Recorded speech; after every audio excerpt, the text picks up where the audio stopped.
राणीची बाग, वीरमाता जिजाबाई भोसले उद्यान. मुंबईसारख्या धावत्या महानगरात निसर्गाची ओढ भागवणारे आणि पर्यटकांचे आकर्षण ठरणारे एक महत्त्वाचे ठिकाण म्हणजे भायखळा येथील राणीची बाग. ऐतिहासिक वारसा, हिरवागार परिसर, विविध प्राणी, पक्षी आणि वनस्पती यामुळे हे उद्यान अनेक वर्षे मुंबईकरांसाठी विरंगुळ्याचे ठिकाण राहिले आहे. मात्र काही वर्षापूर्वी येथे पेंग्विन पक्ष्यांचे आगमन झाले आणि या बागेला पर्यटनाच्या दृष्टीने एक नवे पर्व प्राप्त झाले.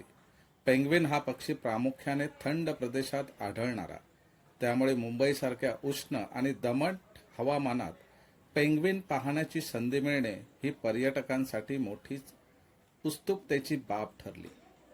विशेष तंत्रज्ञानाच्या साहाय्याने तयार केलेल्या वातानुकूलित निवासात पेंग्विन ठेवण्यात आले आणि त्यांच्या संगोपनाची विशेष काळजी घेण्यात आली.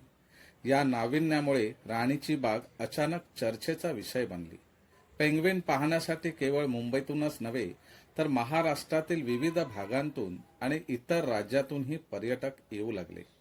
शालेय सहली, कुटुंबासह फिरायला येणारे पर्यटक तसेच निसर्गप्रेमी यांची संख्या मोठ्या प्रमाणात वाढली. लहान मुलांसाठी तर पेंग्विन हे जणू जिवंत गोष्टींच्या पुस्तकातील पात्रच बनले. त्यांच्या चालण्याची ढब, पाण्यातील पोहण्याची चपळता आणि गोंडस हालचाली पाहून पर्यटक मंत्रमुग्ध होतात. बागेतील व्यवस्था, तिकीट व्यवस्था, मार्गदर्शक सेवा तसेच आसपासच्या छोट्या व्यवसायांना देखील फायदा झाला. पर्यटनाच्या दृष्टीने पाहिले तर पेंग्विन हे केवळ एक प्राणी न राहता नाविन्य आणि कुतूहल निर्माण करणारे आकर्षण ठरले. याशिवाय पेंग्विनमुळे लोकांमध्ये वन्यजीव संवर्धनाबद्दलही जागरूकता वाढू लागली.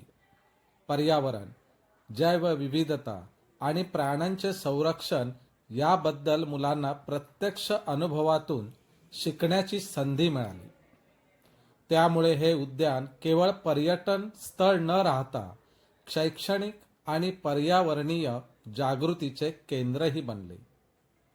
आज भायखळ्यातील राणीची बाग ही मुंबईच्या पर्यटन नकाशावरील एक महत्त्वाचे आकर्षण बनले आहे.